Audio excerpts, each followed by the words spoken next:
महाशिवरात्रि के व्रत और पूजा से पहले जान लें ये जरूरी बातें।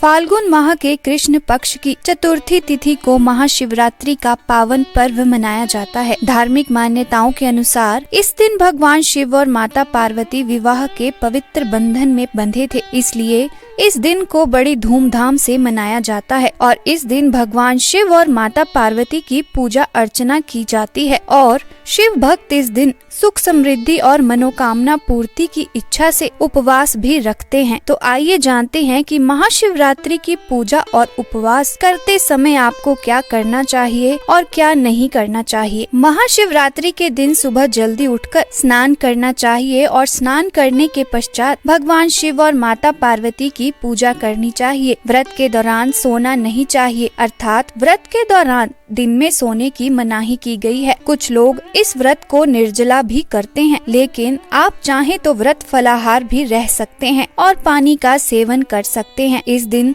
तामसिक भोजन का सेवन नहीं करना चाहिए और नमक का सेवन भी नहीं करना चाहिए। इस दिन ब्रह्मचर्य का पालन करना चाहिए, साथ ही क्रोध और किसी से वाद विवाद भी नहीं करना चाहिए। व्रत के दौरान शिवलिंग का जल या कच्चे दूध से अभिषेक अवश्य करना चाहिए। आप चाहें तो शिवलिंग पर धतूरा, भांग, चावल, सुगंधित फूल, गंगा जल और बेलपत्र भी चढ़ा सकते हैं। शिवलिंग पर बेलपत्र चढ़ाते समय इस बात का ध्यान रखें कि बेलपत्र की पत्तियां कटी फटी नहीं होनी चाहिए और बेलपत्र 3 पत्तियों वाला ही चढ़ाना चाहिए। भगवान शिव की पूजा करते समय ओम नमः शिवाय का उच्चारण अवश्य करें। साथ ही महाशिवरात्रि व्रत कथा भी जरूर पढ़नी चाहिए। कुछ चीजें ऐसी भी हैं जिन्हें शिव पूजा में वर्जित माना जाता है, इसलिए पूजा के दौरान शंख, नारियल, तुलसी, हल्दी और केतकी के फूलों का उपयोग नहीं करना चाहिए। महाशिवरात्रि के दिन हरे रंग के वस्त्र धारण करना शुभ माना जाता है। इसके अलावा इस दिन व्रती को काले वस्त्र धारण करने से बचना चाहिए। यदि आप शिवलिंग पर